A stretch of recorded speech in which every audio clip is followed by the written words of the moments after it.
উত্তপ্ত ভাটপাড়া, দিনে দুপুরে পরপর চলল গুলি। বঙ্গে বিধানসভা নির্বাচনের আগে ফের উত্তপ্ত ভাটপাড়া। বছরের প্রথমেই ভাটপাড়া পৌরসভার 6 নম্বর ওয়ার্ডে চলল পরপর গুলি। তবে কে বা কারা গুলি চালালো তা এখনো স্পষ্ট নয়। দিনে দুপুরে গুলি চালায় ব্যাপক চাঞ্চল্য ছড়িয়েছে। স্থানীয় সূত্রের খবর, এদিন বাইকে চড়ে বেশ কয়েকজন যুবক এলাকায় আসে। কমপক্ষে 4 রাউন্ড গুলি চালায় তারা, তারপরেই এলাকায় ছাড়ে। গুলির শব্দে কেঁপে ওঠে গোটা এলাকা।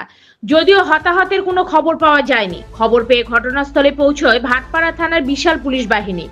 ওই এলাকায় ভর দুপুরে কে বা কারা এলো, কারাই বা গুলি চালালো তা খতিয়ে দেখা হচ্ছে। পুলিশ সূত্রের খবর, আচমকায় স্থানীয় বাসিন্দারা পুলিশকে খবর দেয় এখানে গুলির আওয়াজ পাওয়া যাচ্ছে। ঘটনাস্থলে ভাটপাড়া থানার পুলিশ এসে সব তদন্ত শুরু করেছে। কিন্তু আগ্নেয়াস্ত্র কোথা থেকে আসলো এবং গুলি কারাই বা চালালো সেটাই উঠছে প্রশ্ন। ঘটনাস্থলে ভাটপাড়া 6 নম্বর ওয়ার্ডের কাউন্সিলর মিলি দত্ত তিনি উপস্থিত হন। তিনি বললেন, এটা রাজনৈতিক কোনো বিষয় নয়, সমস্যায় দুষ্কৃতিমূলক কাজ। স্থানীয় মানুষরা যেটা বলছেন, এখানে 4 রাউন্ড গুলি চালানো হয়েছে। প্রশাসন তদন্ত করছে, দোষীরা উপযুক্ত শাস্তি পাবে।